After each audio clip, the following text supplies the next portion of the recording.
नमस्कार. स्वराज्य मराठीमध्ये आपले स्वागत. पाहूया सविस्तर बातमी. सर, आज तुम्ही या कुटुंबाला भेट दिलेली आहे. अनेक प्रश्न आहेत, त्यातला हा प्रामुख्यानं आत्ता पुढे आलेला प्रश्न आहे. सरकारचंही अपयश आहे का अशा तरुण मुलांना अशी आत्महत्या करायला? हर्षला अत्यंत उत्कृष्ट तरुण होता आणि अत्यंत माझे ऋतुराजचे अत्यंत चांगले संबंध त्याच्याशी होते.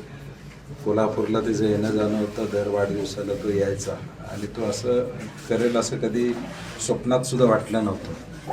परंतु जी परिस्थिती उद्भवली आणि ज्या परिस्थितीमुळं अशा एका तरुणाला हे कृत्य करावंसं वाटलं, मला वाटतं हे सरकारचं तर निश्चित अपयशच आहे. कारण की एका बाजूला अनेक घोषणा चालू आहेत, परंतु दुर्दैवानं बिलं मात्र निघत नाहीत. हे वास्तव आज महाराष्ट्राच्या समोर आहे आणि म्हणून सरकारनं याबाबत तातडीनं पावलं उचलावीत अशी आमची अपेक्षा आहे, जेणेकरून असे जे तरुण मुलं स्वतःच्या पायावर स्वकर्तृत्वावर या राज्यामध्ये काम करत आहेत, किमान त्यांना एक आधार मिळेल. एका बाजूला नोकरीची कमतरता, दुसऱ्या बाजूला कामं करून पोट भरतायत, संसार करतायत. अशांचं आता परिस्थिती घरची त्याची बघितलं तर लक्षात येईल. सगळं घर उघड्यावर पडले अशी परिस्थिती आहे. या निवडणुकीमध्ये ज्या घोषणा केल्या त्यामध्ये वेगवेगळ्या घोषणा करून वेगवेगळी प्रलोभनं दाखवण्यात आली आणि त्यामुळे महाराष्ट्र राज्य आर्थिक गर्तेत सापडलंय का आणि त्यामुळे हा येणारा काळ अधिक संकटाचा होईल? नाही, मला वाटतं राज्यामध्ये अवास्तव खर्च वाढलेला दिसतोय.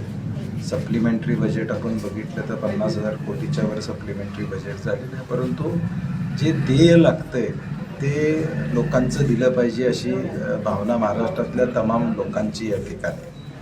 एका बाजूला शक्तीपीठसारखा गरज नसलेला महामार्ग होतोय आणि दुसऱ्या बाजूला मात्र बिलं दिली जात नाहीत.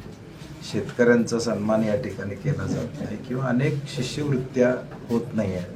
नोकर भरती रखडलेली आहे. मला वाटते शासनाचा प्रायोरिटी ही आता चुकलेली आहे हे महाराष्ट्रातल्या जनतेला कळून चुकलं. विरोधी पक्ष काय भूमिका ठेवेल आता या अशा सगळ्या? हा दुःखद प्रसंग आहे. यामध्ये कुठलंही राजकारण न करता शासनानं तातडीनं पावलं उचलावं. किमान आत्ता बजेटरी तरतूद केलेली आहे, त्यातून ही बिलं भागवावीत. किमान कोणी 5 लाखाची, कोणी 10 लाखाची, कोणी 50 लाखाची कामं केलेली आहेत, कर्ज काढून कामं केलेली आहेत.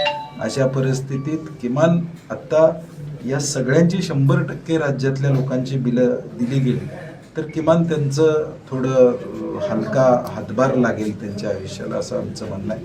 आणि त्यामुळे सरकारनं तातडीनं पावलं उचलून आता बजेटरी तरतुदी जी केलेल्या आहेत त्यातून ही बिलं भागवून अशा तरुणांनी कुठं असं पाऊल उचलू नये याची दक्षता घ्यावी.